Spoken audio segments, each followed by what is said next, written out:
January 29th, 2019. At 2 o'clock in the morning in downtown Chicago, a city gripped by one of the coldest winters in decades with temperatures plunging to -16 degrees.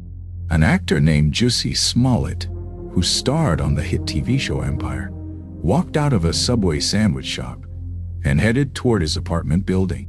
And according to what he would tell police just hours later, two men wearing ski masks suddenly attacked him on the street.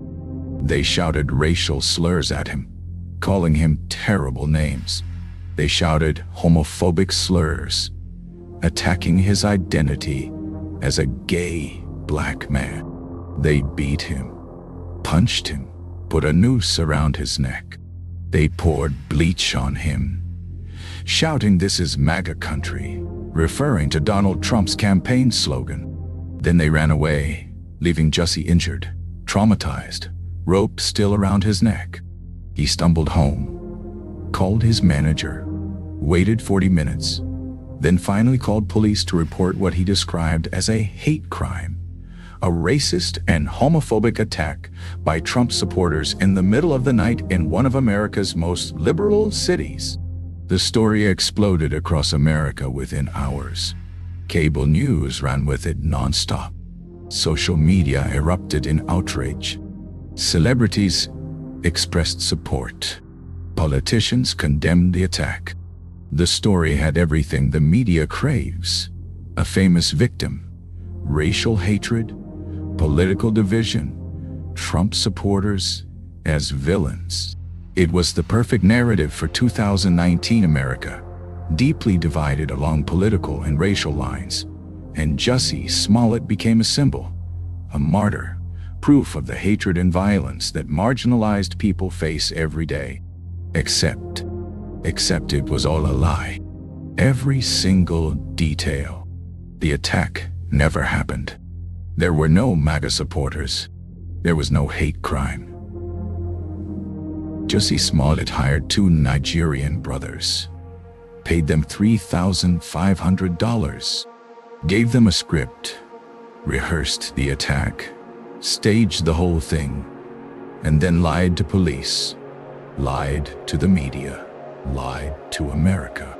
This is the story of the Jussie Smollett hoax. How one man faked a hate crime for attention and career advancement, how he almost got away with it, and how the truth eventually destroyed him. Jussie Smollett was born June 21st, 1982, in California, into a family deeply involved in entertainment.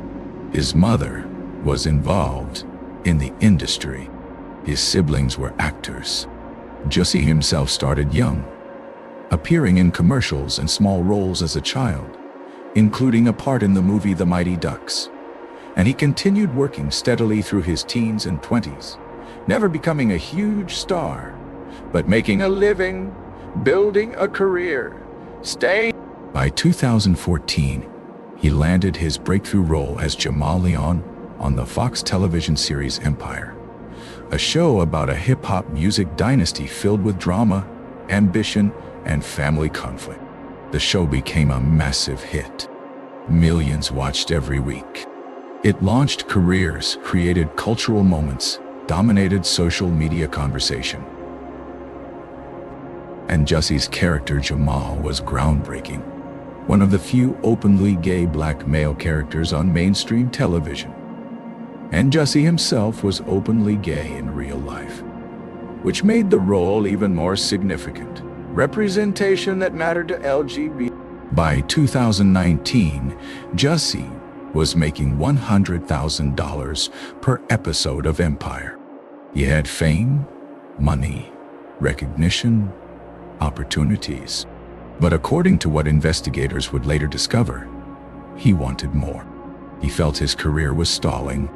He felt he wasn't getting enough attention. He felt his salary should be higher. He felt underappreciated despite his success. And he had received what he claimed was a threatening letter at the Empire studio on January 22nd, 2019.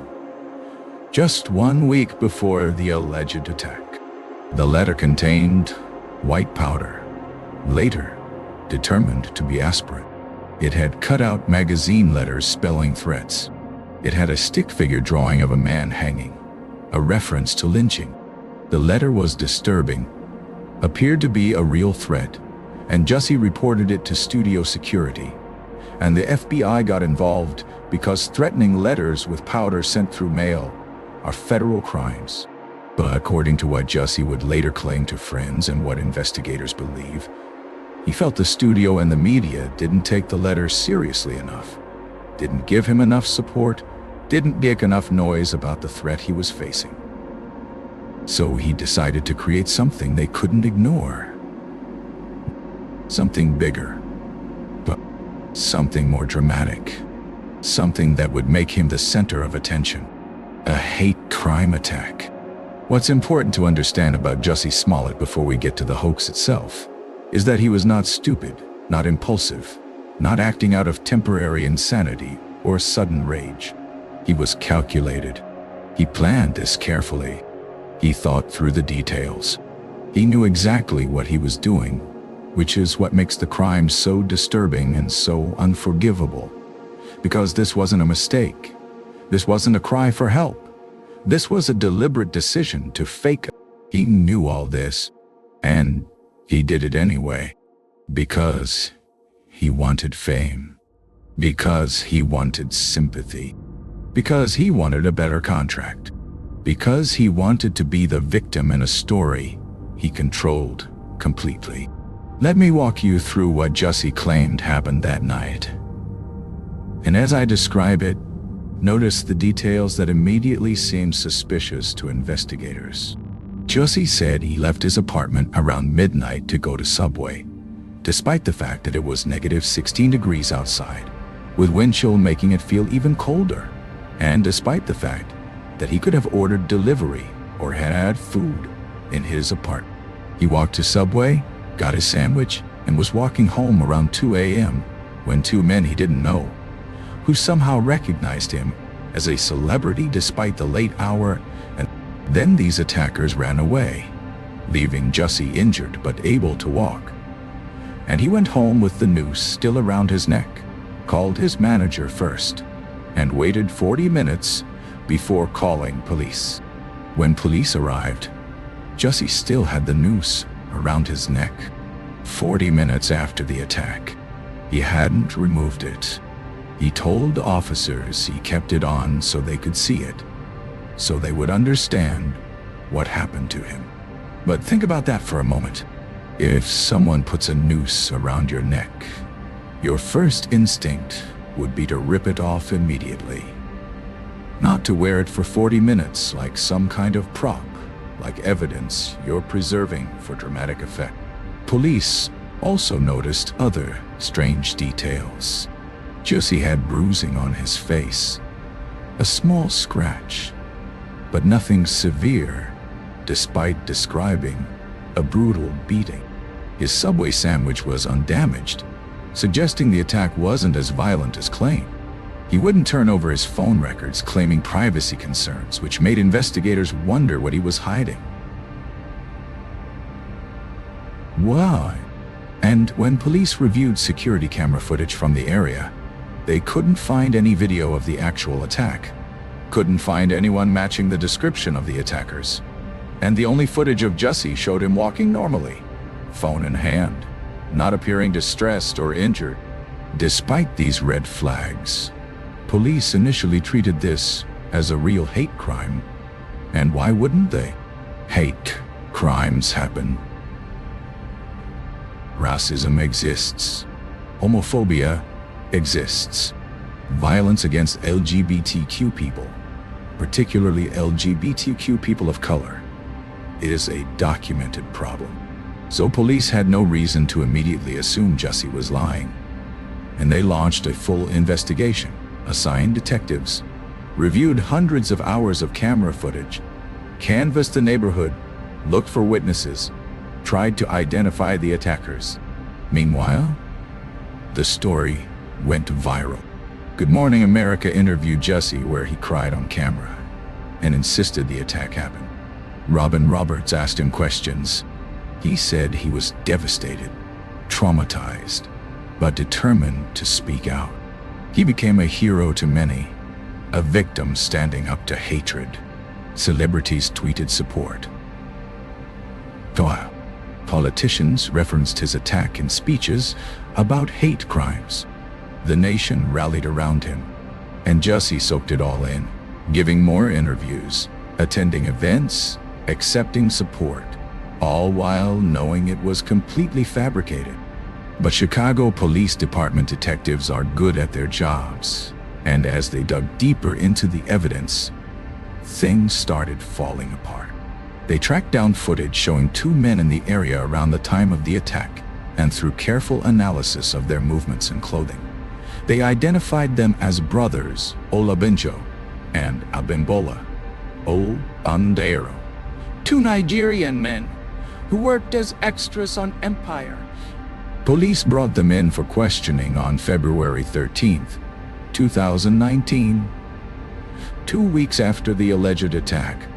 And what the brothers told detectives changed everything.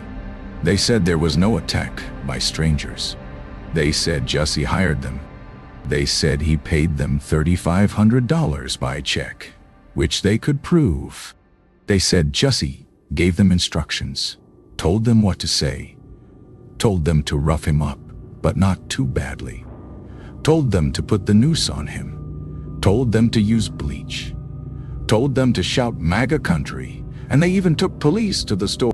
The case against Jussie Smollett for filing a false police report was building rapidly, and he had no idea his entire hoax was about to collapse. On February 16th, 2019, the Ondero brothers were released from custody after police determined they were cooperating fully. And on February 20th, just 3 weeks after the alleged attack, Jussie Smollett. On February 21st, Jussie was charged with felony disorderly conduct for filing a false police report, and he turned himself in. Was arrested, had his mugshot taken, posted bail, and was released. And the media that had championed him as a victim now, he wasn't a victim. He was a fraud. He had wasted police resources. He had exploited real hate crimes for personal gain. He had lied to America, and people were furious. Not just conservatives who had been skeptical from the beginning, but also liberals and progressives who had believed him and defended him, and now felt betrayed and manipulated. The evidence against Jussie was overwhelming and came from multiple sources that corroborated the brothers' testimony. First, there was the check. Jussie had paid the Ondero brothers $3,500 by personal check, and while Jussie claimed this was payment for nutrition and training services, investigators found no evidence of any training arrangement, and the amount and timing lined up perfectly with the brothers' claim that it. Second, there was surveillance footage of the brothers buying supplies for the hoax, including rope that matched the noose, and they were able to show receipts and explain exactly what each item was for, and how Jussie instructed them to use it.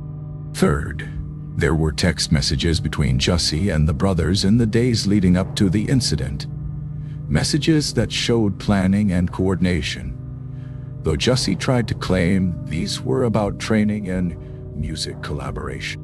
Fourth, there was the brothers' detailed testimony about the rehearsal because, yes, Jussie actually rehearsed the fake attack with them, driving them to the location, walking them through the scene, telling them exactly what to do, what to say, how hard to hit him. Fifth, there was testimony from Jussie's own manager and from people who knew him who said he had complained about not getting enough attention, about wanting a better contract, about feeling the threatening letter didn't generate enough response, all of which established.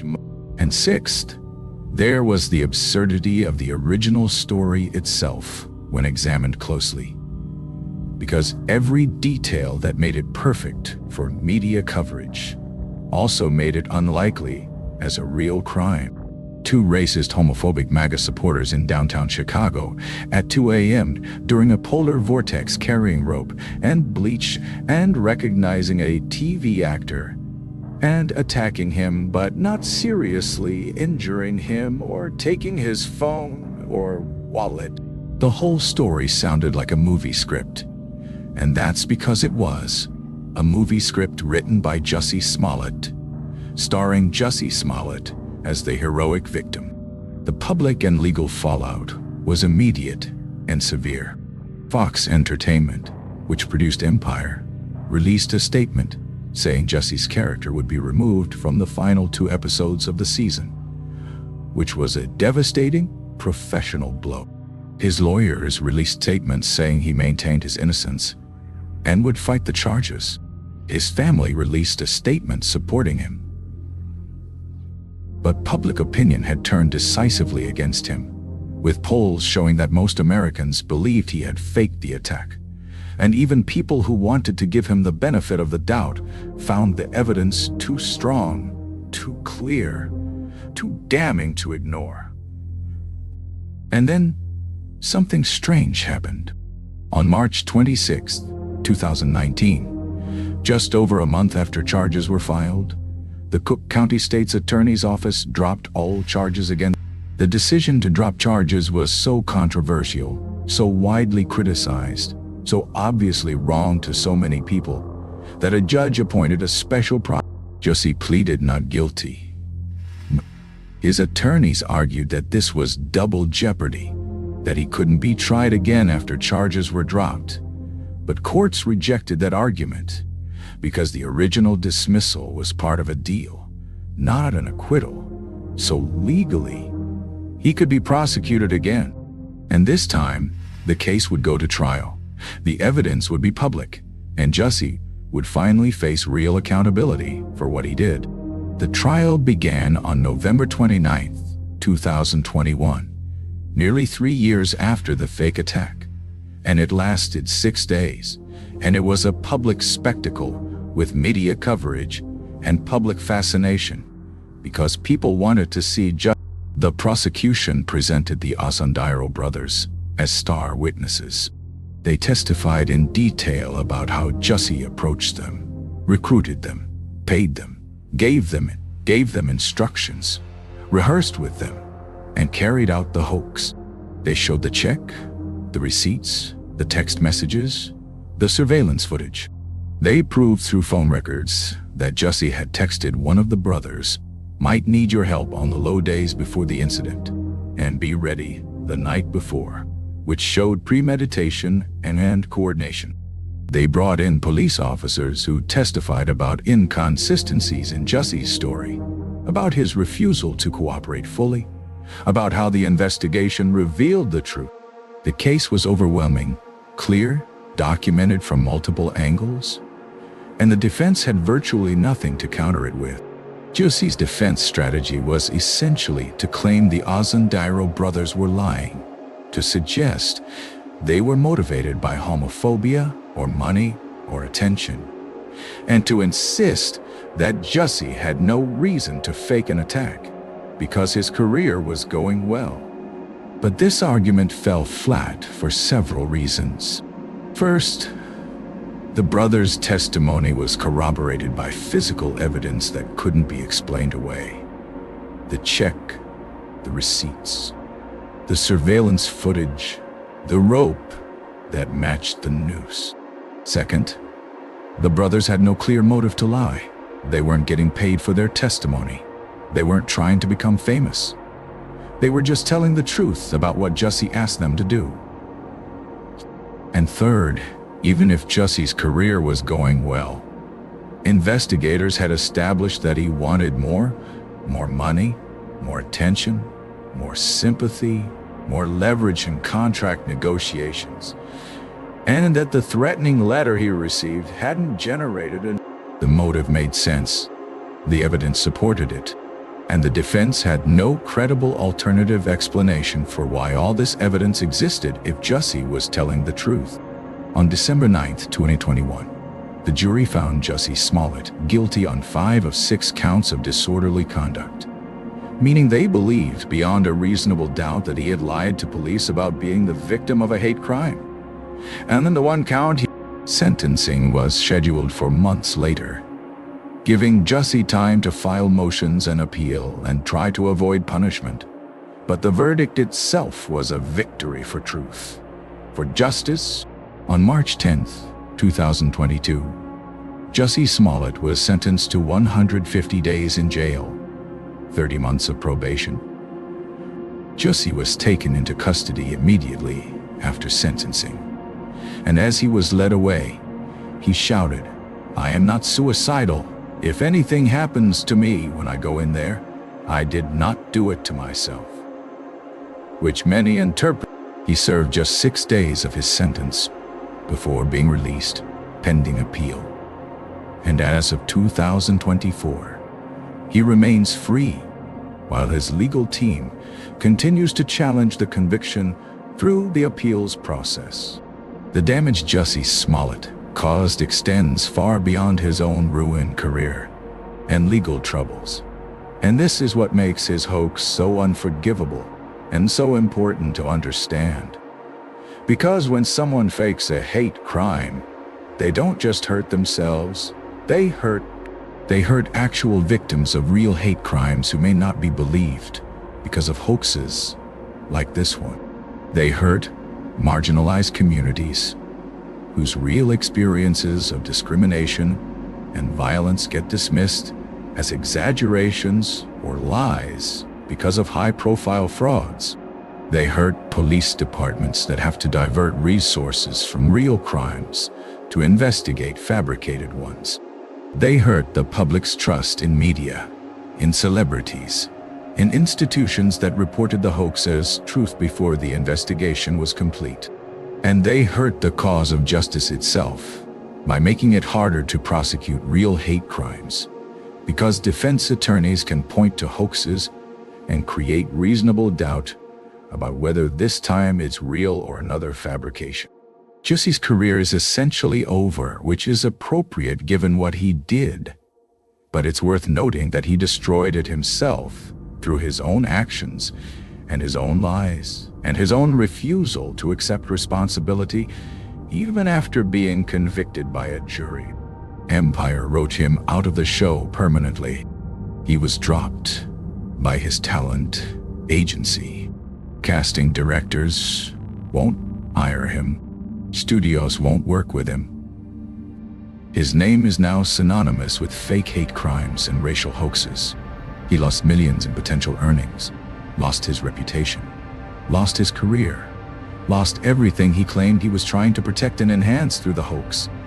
And he has only himself to blame, because he made every choice that led to this outcome.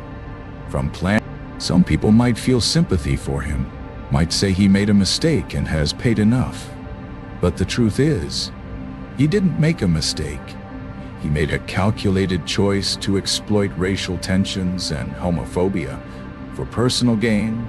And the Jussie Smollett case teaches us several important lessons that we need to remember and apply to future situations. First, we should be skeptical of stories that seem too perfect, too designed to confirm our existing beliefs, too aligned with political narratives, because sometimes they're fabricated, precisely because they fit those narratives. Second, we should wait for investigations to be complete before rushing to judgment either way, because both immediately believing and immediately disbelieving can be wrong depending on the facts, and facts take time to establish. Third, we should recognize that fake hate crimes, while relatively rare, do real damage to the cause of fighting actual hate crimes. And we should condemn them loudly and clearly, while also not using them to dismiss real victims.